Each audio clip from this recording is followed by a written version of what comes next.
3 conseils indispensables pour marketer ton projet tech ou ton projet Web3. Donc, cette vidéo est destinée aux projets Web3 qui sont tout jeunes, ceux qui sont en train de naître.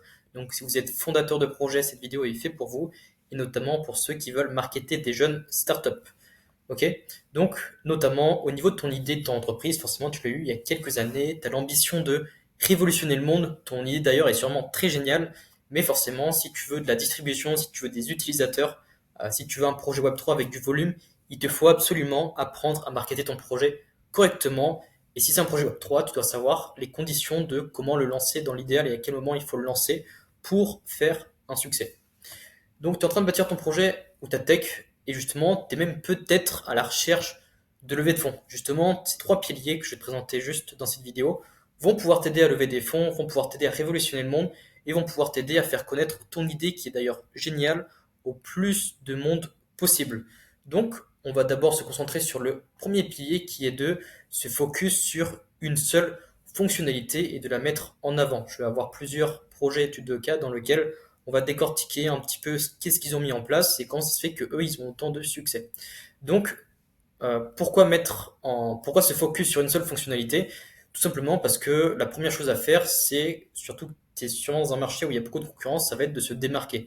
Donc de marketer son projet, de mettre en avant la fonctionnalité qui te démarque de tous les autres, ça doit être ta priorité. Notamment sur ton site, notamment sur tout, même tes réseaux sociaux, au niveau de ta proposition de valeur, lorsque tu vas construire ton offre, il faut absolument que tu te concentres sur ce qui te démarque. Par exemple, Snapchat, globalement, c'était juste pour faire des nudes sur le fait que c'était des photos qu'on pouvait envoyer, des photos fast-food, dans le sens où on envoie une photo et après elle se supprime en l'espace de quelques secondes et on ne peut pas la screen ou on ne peut pas la sauvegarder. Donc c'est comme ça qu'ils ont pu bâtir leur succès et en tout cas se démarquer au début pour pouvoir lever des fonds, pour pouvoir acquérir leurs premiers utilisateurs, pour pouvoir avoir de la rétention aussi au niveau de leurs utilisateurs. Facebook, c'est pas né comme ça d'une énorme ambition. De base, c'était le réseau social d'Harvard qui permet de connecter tous les élèves. Et au fur et à mesure des jours, des années, ils ont conquis les parts de marché et puis ils ont étendu Facebook à plus d'universités, ensuite à plus de villes, ensuite à plus de régions, à plus de pays, etc. Faut garder à l'idée que ça a vraiment commencé petit à petit. Donc concentre-toi sur un petit marché pour commencer et surtout mets en avant ce qui te démarque des autres sur ce petit marché.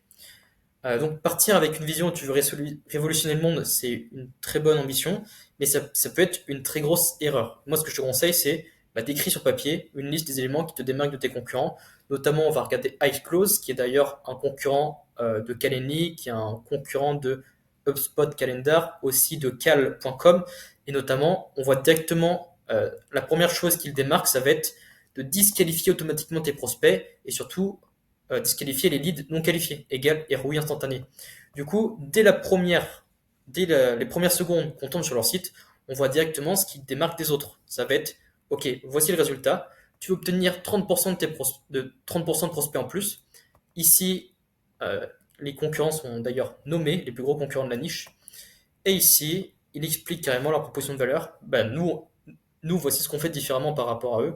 On disqualifie automatiquement les leads non qualifiés, ce qui te fait un ROI instantané.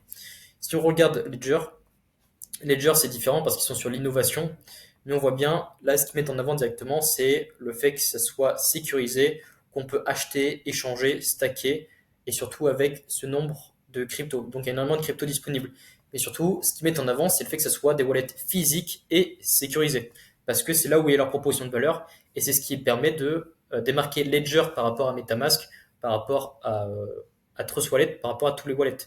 Notamment aussi par rapport à Binance, des applications d'exchange. Parce que oui, tes cryptos, s'ils sont pas sur Ledger, bah, ils sont sûrement sur un wallet décentralisé, ils sont sûrement sur une plateforme d'exchange. Donc le marché de Ledger, c'est ce genre de choses.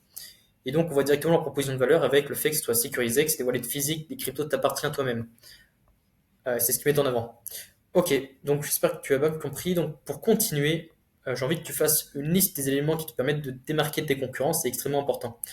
La deuxième erreur que beaucoup d'entrepreneurs dans les startups font au niveau de leur marketing, c'est de penser utilisateur, c'est de penser eux plutôt que utilisateur. Moi, ce que je te recommande, c'est vraiment de mettre l'utilisateur au sein de ton marketing. C'est vrai que ton produit peut être génial, ton produit effectivement peut vraiment révolutionner les industries, mais il faut que tu marketes ça pas avec ta vision des choses, mais avec la vision des choses de tes prospects. Il faut que déjà ce soit basé sur un besoin et que ce besoin, tu le combles. Ok? Notamment, lorsque le besoin est comblé, il faut que tu le montres que tu peux combler ce besoin par rapport aux personnes qui visitent ton site, par rapport aux personnes qui s'intéressent de près ou de loin à ton produit. Notamment chez beaucoup de fondateurs, l'ego a une place très importante. Moi, vraiment, ce que je te recommande, c'est de mettre ton ego de côté. Je sais que tu en es capable parce que ton projet a sûrement beaucoup plus d'importance à tes yeux. Et puis, pose-toi la question, ton client, qu'est-ce qu'il veut? Qu'est-ce qu'il veut réellement? Est-ce que, justement, il veut une blockchain quantique ou il veut juste un petit outil? Je sais qu'il y a beaucoup de projets tech qui se perdent dans une vision complètement révolutionnaire sans partir réellement du besoin du client. Pars de ton client, qu'est-ce qu'il veut, qu'est-ce qu'il recherche. Commence petit et tu verras que petit à petit, une fois que tu auras des utilisateurs, une fois que tu auras des feedbacks, une fois que tu auras conquéri quelque part de marché, là tu vas pouvoir avoir une vision beaucoup plus ambitieuse et commencer à passer au next step. Mais pour commencer, va sur un petit marché, concentre-toi vraiment sur le N plus 1, c'est-à-dire, ok, ton client, qu'est-ce qu'il veut? Est-ce qu'il veut un outil? Est-ce qu'il veut vraiment beaucoup, beaucoup de choses? Et c'est ce que a fait d'ailleurs Ledger en proposant juste une petite clé USB. Et après, ils ont étendu leur service où maintenant ils proposent d'autres applications Ledger, telles que Ledger Flex, Ledger Stack, qui sont d'ailleurs d'autres wallets physiques. Ok, donc mets au clair exactement sur papier qu'est-ce que ton client il veut.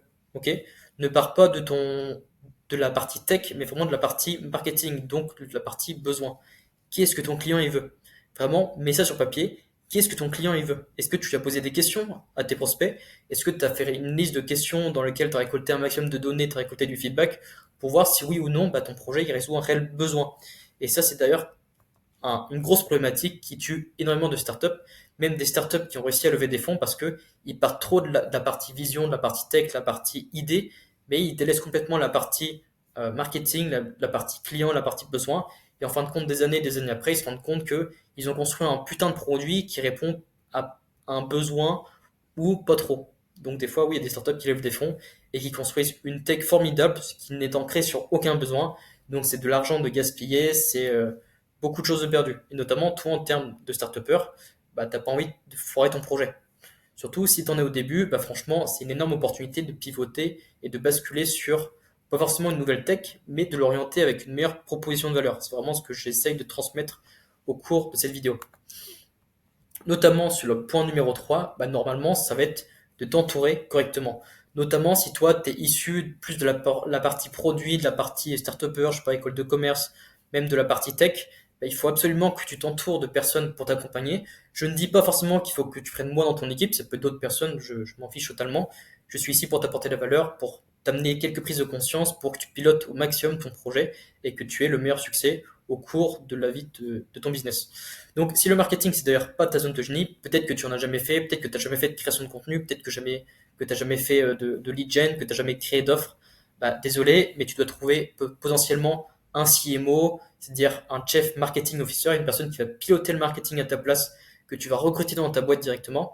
Ça peut être un consultant ou faire appel potentiellement à une agence.